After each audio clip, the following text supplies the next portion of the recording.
Hello, everyone, and thank you for joining us for day 4. Welcome back. Kerry and I are excited to be here with you again. Today, I am going to go through looking at your debt and figuring out, what is good debt and what is bad debt.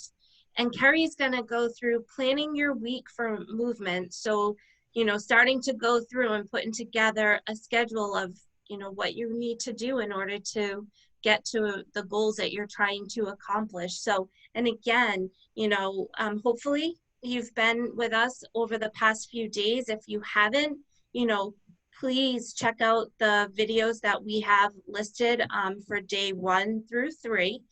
Each of those days are going to give you different information that's going to kind of mold you into each day in order to kind of get you to that final, well, I don't even want to say final because it's kind of always going to be a rework, but it's going to help you in order to kind of get through, the days that were, what am I trying to get at, Kerry? To get you to where you want to go through this challenge, because everyone's going to have different reasons for why they're here today. So with that, I'm going to turn it over to Kerry so she can go through her day 4 that she has planned out for us. Thanks, Katie. Everything's a constant evolution, and it's always a journey. Your financial status is a journey. Your health and wellness is a journey. Think of it as a journey instead of a means to a start and an end. We don't like to have an end, right? Thanks so much, Kate. I like to have use the word movement because I'm always aiming for stronger. That's what I set in my mission on my website. Aiming for stronger rather than sculpting the perfect body, sculpting the perfect looks, sculpting the perfect, whatever, hair and makeup. It's about aiming for stronger, and that stronger heart, stronger emotional status, and stronger physically. So that's what we're always doing. So I like to use the word movement rather than exercise because movement is key. It's not just exercise. People sometimes, I don't have time for exercise. I've got to pick up my kids after school. Someone's got soccer practice. I have baseball. You have to take care of my elderly parents. I'm taking care of my grandchildren, yada, yada, yada, yada. These are all valid. I'm certainly not, saying that that's not right. But movement is key. It could be gardening. It could be mowing the lawn, taking a walk, pushing your grandchild in the stroller up a hill a little bit. It could be, the mobility to move and reach up into a cabinet to get that, the tuna fish that you stored up higher, the extra, I know I bought that double pack of peanut butter at BJ's last week. I know there's a second pack up top. So it's just that movement, that ability to have flexibility, cardio, and strength.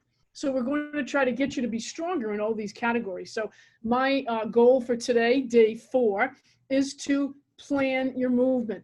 Every Sunday night, believe it or not, I open up my logbook. I look at what I've got for meetings. I look at what I have for teaching. I look at what I have for clients. And just like Katie's going to ask you to pay yourself first, I ask you to write your workouts in first. What are you going to do? What are your movements going to be for the week?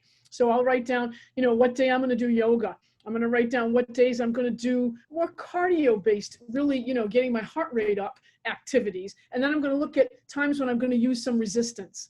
Okay, so those are the days I'm going to plug in. And some days I might have a couple. Some days I might, do cardio after school, and then I'm a high school teacher. And then I might do yoga at night at 6:30 if I have, I either do it virtually or I go to the studio and do it. Some days I might just go home and walk after school and do something that gets my heart rate up. So examples of each, if you're looking at my worksheet right here, strength would be anything that involves resistance, where you're pulling something, pushing something, picking something up, reaching up above. It could be resistance bands. It could be weights. It could be watching a videotape online. It could be, logging into a workout that you purchase, like lesmills.com. It's an app. You might be on your Peloton at home. I don't know. So anything that involves strength, you're picking your body up, you're resisting something, you're adding weight to your body, again, whether through weights, plates, tubes, TRX straps, whatever you want to do. Cardio is anything that gets your heart rate up above 80% of your heart rate max. Your heart rate max will be the number 226 minus your age. But you don't even have to know that, because most of us have Apple Watches on or Fitbits or what have you. So, you want to get your heart rate up into a work zone. Now, cardio could also be strength. Sometimes the two are tied together. I might do a heavy lifting workout with weights and get my heart rate up. So, they could be one and the same. Flexibility would be anything that really gets you more flexible, gets you to move and breathe. It's the mind body type exercises. So plan them out. Pay yourself first, says Katie. I say write yourself, write in time for yourself, just as important. Okay. Day 4, folks, keep it going, keep the momentum going. Yeah. And I mean, even my schedule lately, things have started to pick up.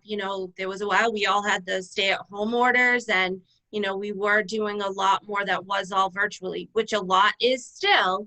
But some stuff has slowly started to come back. I am now back working in my office, which I hadn't been doing. And so even with that, I did just what Kerry said.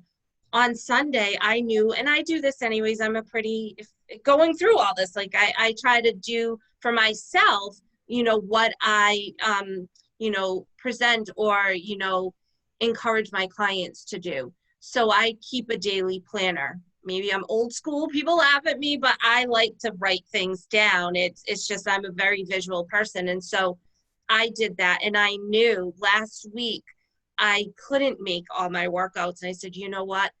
I'm going to have to just get up that hour earlier in the morning and get it done. And so that's what I've been doing.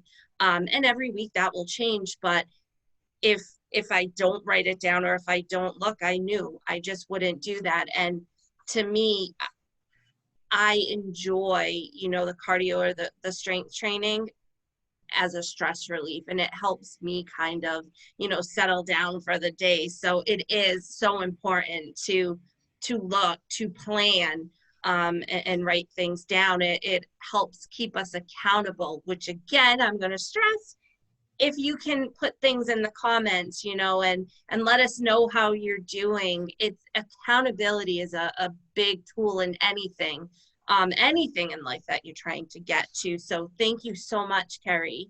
What I want you to focus on today is taking a look at your debts. Now, again, congratulations if you do not have any debts. And if you do, no worries on there, because actually there are things that we, determine as good debts, and then there are bad debts. So what I want you to do today is to go through. So again, looking at your budget, because if you had debts, there would have been a section on there to write them out, and just to kind of categorize them and take a look at them. What do you have for good debts? What do I mean by that? That would be, if you own a home, your mortgage, student loan, those are all considered good debts. Now, problems that I see with student loans, even though, yes, they're good debts, often they are, can have higher interest rates than, I think they originally probably were ever planned to. So sometimes those need to be looked at in terms of what their rates are, but overall, they're good debt. You went to school, it was to help, further your career and things like that. Bad debts, those are any of your high interest revolving credits. So credit cards, maybe higher interest personal loans. Those are the ones that, in terms of trying to get out of debt, those are the ones we want to focus on first. So I want you to first separate them between the good and the bad. And then what I want you to do is to go through each of them. I want you to write out what your current balances are, what the interest rate is, and what that minimum payment is every month. Because that's important when then kind of going through and, analyzing where, if I'm saving 10% of my cash flow and there's additional, I have debt payments, it's important to know, how am I to pay those off? And so there are different strategies of paying them off, whether snowball effect or going after the highest interest rate. But unless you have that written out, there's really no way to really plan and come up with a strategy for that. So that's what I want you to focus on today. I want you to have that written out to be able to take a look at, and that will be, if there, if you do have more bad debt than you have good and need to come up with a plan, then that's absolutely something that I want to be able to give you some recommendations or advice when this is over as a thank you for joining the challenge. And I can look at those numbers and really come up with a good plan so that you can get yourself out of the bad debts and only have good debt. Or if you don't own a home or have a mortgage, and that is something that you want to do, and often people need to clear away that bad debt, I want to help you put together a plan of that so that you can work yourself up to be able to, obtain that. So that's what I have for you today for day 4. Kerry, anything else to add before we let them go? No, let us know what you're doing for exercise and movement. I'd love to see it. Post it. Talk to me. Yeah, great. Thanks, guys. Enjoy the rest of your day, and we look forward to seeing you tomorrow for day 5.